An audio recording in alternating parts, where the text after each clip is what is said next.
성도님들은 지금 청년 세대가 어떤 상황에 놓여져 있다 생각하십니까? 지금 한국교회에 이 청년들을 표현할 수 있는 사자성어가 있습니다. 그 사자성어는 바로 풍전등화라는 사자성어입니다. 여러분, 바람 앞에 놓인 등불이란 뜻인데요, 매우 위급한 상황에 놓여져 있음을 말하는 거죠. 이 표현처럼 한국교회의 대학 청년부는 지금 여러분 비상사태입니다. 빨간불이 이미 들어왔고요, 사이렌이 울린 지 한참이 지났습니다. 그러나 교회 안에 많은 어른들은 이렇게 저에게 묻습니다. 교회에서 대학생들과 청년들을 만나기가 왜 갈수록 어렵냐라고 묻습니다. 그리고 우리 때는 안 그랬다, 이렇게 말하시는 분들이 간혹 있습니다. 그러나 청년들의 상황을 조금만 알고 이해하신다면 제가 왜 위기라고 말하는지 충분히 이해가 가실 겁니다. 여러분, 위기의 청년들에게 걸맞는 참 다양한 닉네임들이 있습니다. 혹시 3포 세대라고는 들어보셨죠? 3포 세대라고 하는데 청년들을 향해 연애를 포기하고 결혼을 포기하고 출산을 포기한다고 해서 3포 세대라고 합니다. 그런데 요즘에는요, 두 가지가 더 늘었습니다. 그래서 청년들을 향해 5포 세대라고 합니다. 그러니까 연애, 결혼, 출산, 그 다음에 인간관계를 포기합니다. 그리고 내 집 마련을 포기합니다. 그래서 요즘 청년들을 향해 5포 세대다라고 이야기합니다. 여러분, 그리고 또 다르게 이 청년들을 향해 민달팽이라고 이야기합니다. 여러분들 자식들이 20살 이상에 있는 어떤 청년들이 있다면 그 청년 세대를 향해서 민달팽이다라고 이야기를 합니다. 왜 이렇게 불릴까요?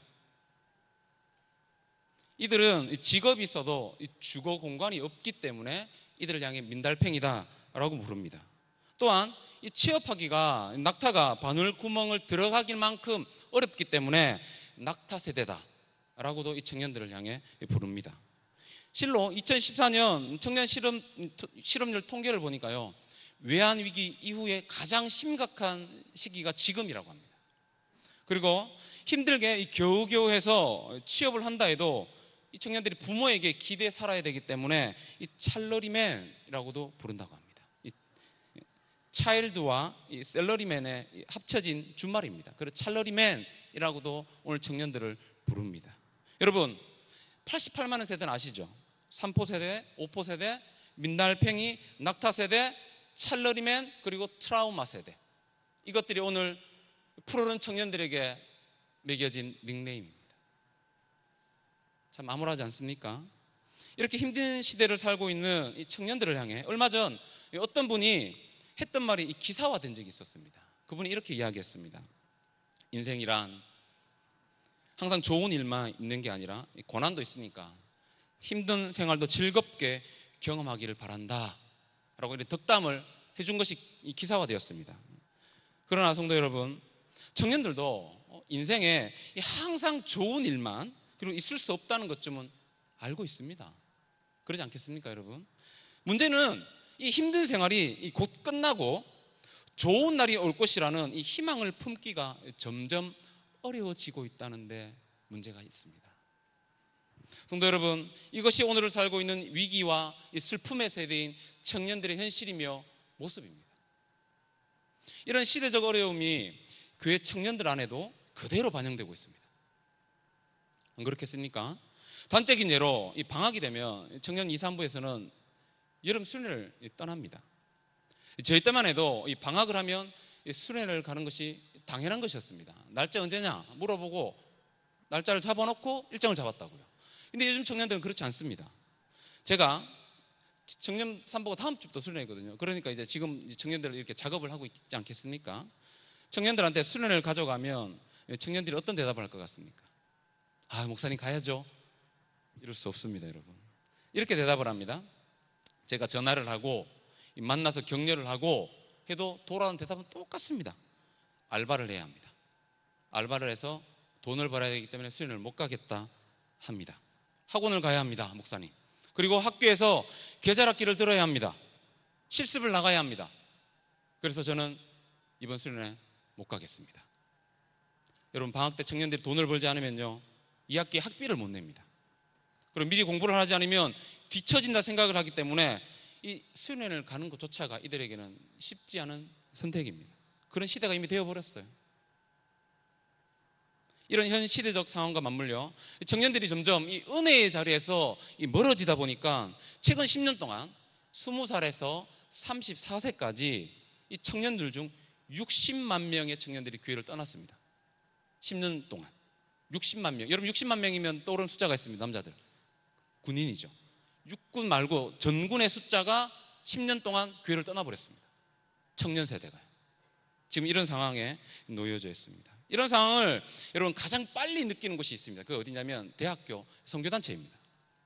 매년 이 새학기가 되면 선교단체에서 이 신입생들을 모집하려고 학교마다 이렇게 날립니다. 그렇게 해서 신입생들을 모집하려고 가는데요, 여러분 대구 학원복음화협의회에서 조사한 결과에 의하면 한 대구에 13개의 선교단체가 있다고 합니다. 그런데 이 13개의 선교단체 중에 실제로 이렇게 자생력을 가지고 이렇게 활동하고 있는 선교단체는 3개밖에 안 된답니다. 이제 이 3개 단체 중에서도요, 대구 지역에 전 지역에 학교가 있는데 그곳에 다 있는 것도 아닙니다. 어떤 선교단체들은 이미 물러났습니다. 더 이상 여기서는 학생들이 들어오지 않기 때문에 선교를 할 수 없다 해서 한 3개 정도만 남아있고 다 철수한 상황입니다. 왜 이럴까를 조사해 보니까요, 어린 시절 이 교회에 다닌 경험이 전혀 없는 이 대학생들이 점점 늘어나고 있다. 이게 사실 지배적입니다. 그래서 이 퍼센테이지로 한번 조사해 보니까요, 이렇습니다. 학폭협 이 조사에 따르면 비기독 대학생 이 87%가 어릴 때 단 한 번도 교회를 나간 적이 없답니다. 어릴 때 단 한 번도 87%나 되는 대학생들이 교회 문턱을 넘어본 적도 없다고 합니다. 제가 청년사역을 하면서 예전에 경산중앙교 있을 때는 해보면 너 언제 교회 다녔냐, 지금 왜 나왔냐 하면 어릴 때 교회 다니는 것이 생각나서 왔다 라는 청년이 상당히 많았거든요. 그런데 지금은 그런 청년들을 찾아보기가 너무 어려운 시대가 되어가고 있다는 겁니다. 이런 청년들의 지금의 상황과 이 모습들이 이 짧게는 10년, 길게는 20, 30년의 한국교회의 이 모습이라는 겁니다. 영적 수준을 가늠할 수 있는 이 지표가 이 청년들 아닙니까? 이들이 지금 삶이 그렇고 상황이 이렇다 보니까 이 청년들의 문제를 우리는 쉽게 넘길 수 없는 상황에 와 있다 말할 수 있겠습니다. 사랑하는 교회 여러분, 이 청년을 사람의 몸에 비유하면 어디일 것 같습니까? 이 청년을 사람의 몸에 비유하면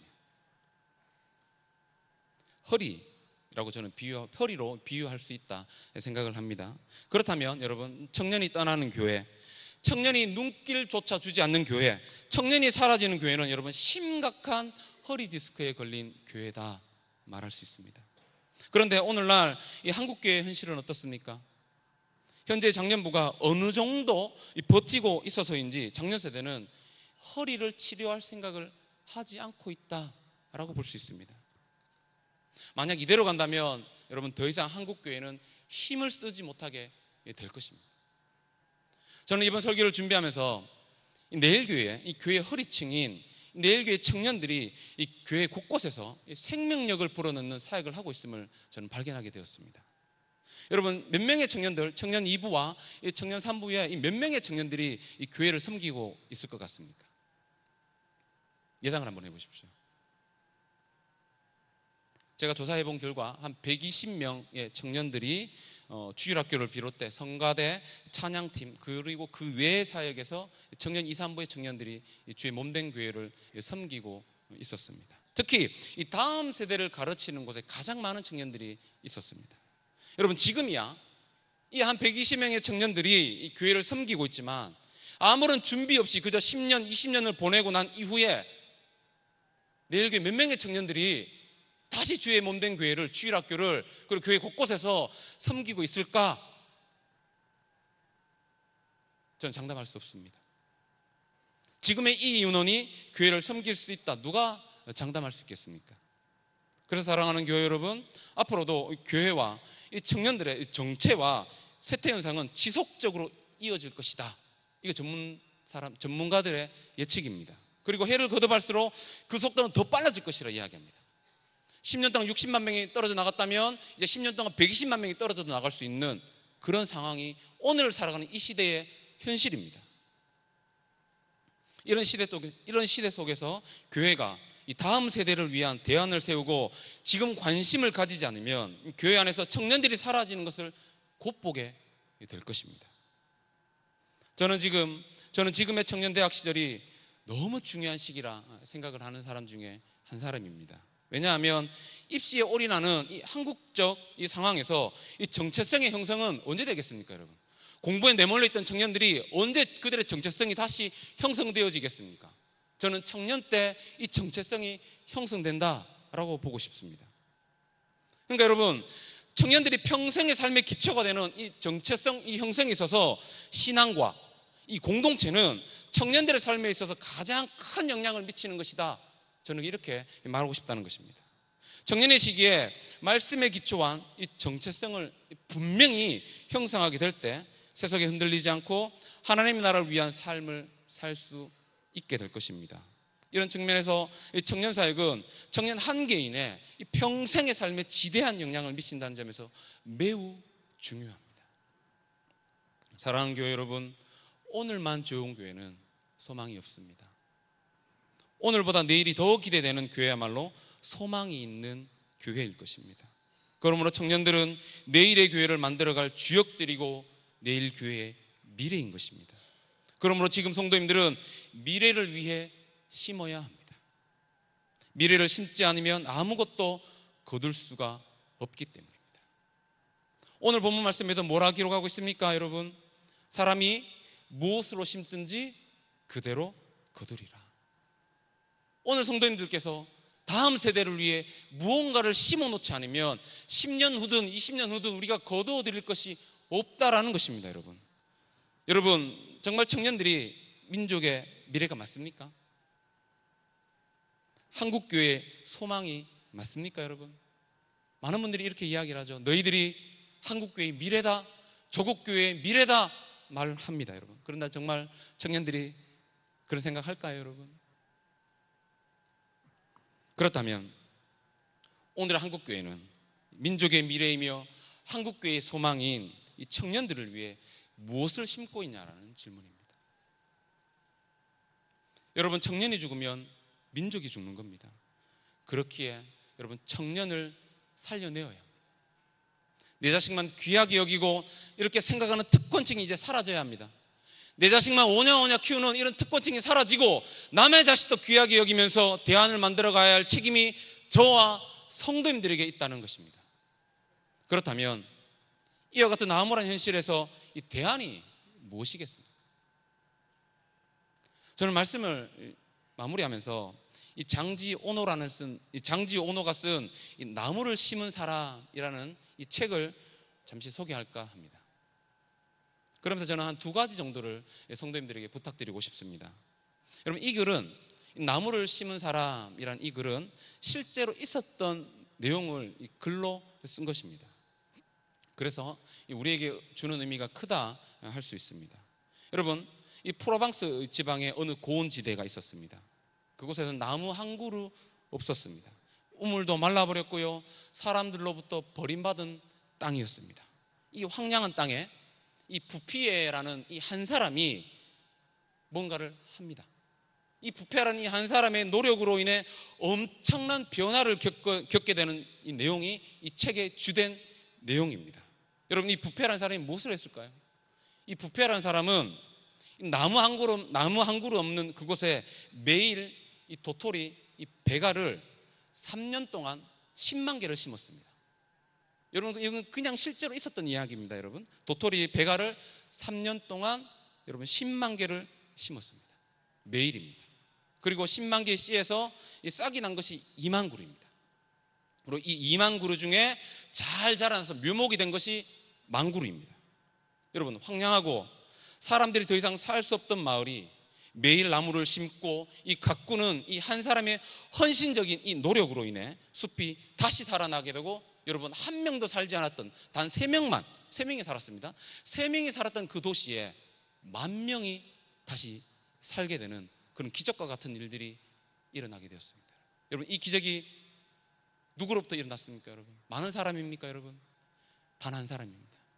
이 부페라는 사람이 3년간 배가를 매일매일 심었을 때에 여러분, 사람이 다 떠났던 그곳이 다시 많은 사람들이 몰려와 이제는 1만 명의 사람들이 다시 살게 되는 그런 기적과 같은 일들이 여러분 일어나게 되었습니다. 여러분, 이런 기적과 같은 일들이 언제 가능하겠습니까? 여러분, 한 사람으로부터 시작되는 줄 믿습니다. 여러분, 이 시대가 소망이 없다, 방금 말씀드렸던 그 많은 닉네임을 가지고 있는 이 청년 세대가 있고 교회를 떠나고 있는 이 청년 세대 가운데 한 사람이 중요한 줄 믿습니다. 오늘 이 자리에 말씀 듣고 있는 성도님들이 저는 중요하다 생각을 합니다. 그래서 저는 오늘 말씀을 듣고 있는 성도님들에게 도전하고 싶습니다. 성도님들께서도 이 부패라는 사람처럼 청년들의 미래를 위해 한 알의 씨앗을 심는 분들이 되어 주시기를 간절히 부탁드리겠습니다. 그렇다면 이 청년들을 위해 구체적으로 무엇을 심어야 하겠습니까? 한국교회 말고요, 내일교회, 이 청년들을 위해 성도님들이 구체적으로 심어주셨으면 하는 두 가지의 부탁을 제가 좀 드리고 말씀을 마칠까 합니다. 여러분, 당장 7, 8월이 되면 청년 2, 3부가 어떤 사역을 하는지 보셨죠? 그리고 여러분, 7, 8월이면 2, 3부에서 8가지 사역을 합니다. 2부 4개, 3부 4개. 그러면 여러분, 청년들 가운데 어떤 어려움은 없는지, 도와줄 것은 없는지 저는 먼저 관심을 좀 가져주시기를 부탁을 드립니다. 여러분, 다음 주부터 청년 3부가 사실 수련회가 시작됩니다. 그런데 여러분, 문제는 청년들이 지금 수련을 안 가려고 하지 않습니까? 잘. 그런데 겨우겨우 가려고 하는 청년들이 있습니다. 직장을 갔다가 다시 가려는 청년들이 있는데, 일을 마치고 수련을 가고 싶은데 갈 차편이 없어서 여러분, 수련을 못 가겠다는 청년들도 많습니다. 여러분, 저희들은 어떻게라도 한 영혼이라도 이 사역자들은 데려가고 싶은데 현실에 막혀 이 청년들이 은혜의 자리에 갈 수 없다는 것이, 그리고 제가 할 수 있는 것이 별로 없다는 것이 제게 얼마나 아픔인지 모릅니다. 여러분, 그리고 여러분, 특세도 있습니다. 그리고 단기 선교도 진행됩니다. 이런 사역들이 진행되어질 때 이 청년 사역자들이나 우리 부장 집사님이나 우리 장로님께 와서 좀 가까이 와서 좀 물어봐 주십시오. 그리고 관심을 좀 가져 주십시오. 관심을 좀 이렇게 표현해 주시기를 부탁을 드리겠습니다. 그리고 여러분, 청년들을 위해 이와 같은 관심도 너무 필요합니다. 그죠? 너무 필요한데 무엇보다 이 청년들을 위해 좀 기도해 주시기를 제가 부탁드리고 싶습니다. 성도님들이 기도해 주실 때 저는 이사야 32장 15절의 역사가 일어날 줄 믿습니다. 우리 시간 이사야 32장 15절 말씀을 한 군데만 좀 찾아보도록 하겠습니다.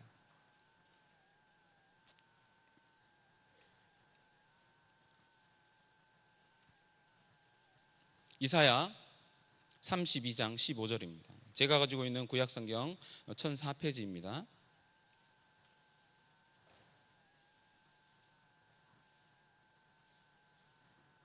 우리 함께 읽도록 하겠습니다. 마침내 위에서부터 영을 우리에게 부어주시리니 광야가 아름다운 밭이 되며 아름다운 밭을 숲으로 여기게 되리라. 아멘. 여러분, 여기 마침내 위에서부터 영을 우리에게 부어주시리니, 여러분, 성령을 우리에게 부어주실 때에 여러분, 광야가 아름다운 밭이 되며 밭이 될 뿐만 아니라 숲이 되는 그런 기적과 같은 일들이 일어난다. 오늘 말씀은 기록하고 있습니다. 여러분, 여기에 이 부어주다 라는 단어는요, 이 발가벗기다, 바닥을 드러내다, 이 비우다 라는 뜻을 가지고 있습니다. 여러분, 말씀의 의미를 쉽게 설명하면 이렇습니다. 하늘에 바닥이 드러날 정도로, 하늘이 텅 비도록 성령을 이 땅에 쏟아부어 주신다. 언제 여러분? 성도님들이 저는 기도해 주실 때, 청년들을 위해 기도해 주실 때 저는 이와 같은 역사가 일어나게 될 줄 믿습니다. 마치 성령이 그것을 완전히 하늘에서 지상으로 옮기는 것 같은 이런 역사들이 성도님들의 기도를 통해 저는 일어날 줄 확신합니다. 오늘 말씀에 하나님의 영이 부어지고 난 후에 모습이 여러분 어떻게 바뀌고 있습니까? 광야가 아름다운 밭이 되어진다 말씀하고 있습니다.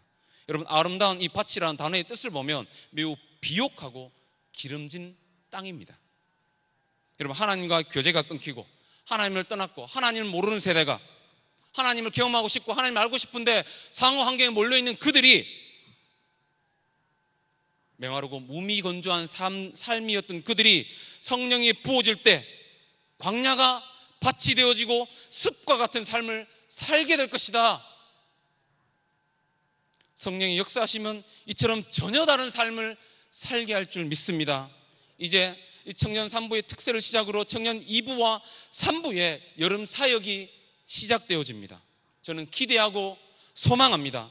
이번 여름 사역을 통해 사막과 같이 황량한 인생들이 목적을 잃어버려 갈 바를 알지 못하고 사는 청년들에게 성령의 보호 주심으로 그 인생이 전혀 다른 인생, 숲과 같은 인생으로 자신의 삶의 변화뿐만 아니라 수많은 영혼들을 책임지는 영혼들로 변화될 줄 믿습니다.